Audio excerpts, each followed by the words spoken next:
Patay ang isang rider sa salpukan ng motorsiklo at SUV sa Parañaque. Nakatutok si Bam Alegre. Dead on the spot ang lalaking ito matapos maaksidente sa panulukan ng Dr. A. Santos Avenue at C5 Extension sa Barangay San Dionisio, Parañaque, pasado alas 3 na madaling araw.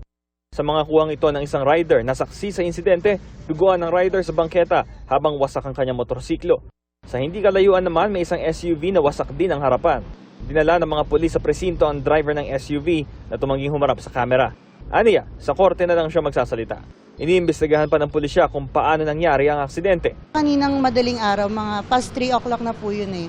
Ang sabi po nila sa akin is kailangan po nila ng ambulance kasi daw po may na-aksidente at namatay sa harap po ng presinto po nila. Hindi po ata pwedeng kunin ng ambulance kasi patay na po kasi yung pasyente. Hinatak ang mga wasak na motorsiklo, pati ang SUV na may bangga sa harapan para dalhin sa impounding area ng lungsod. Para sa GMA Integrated News, Bam Alegre, nakatutok 24 oras.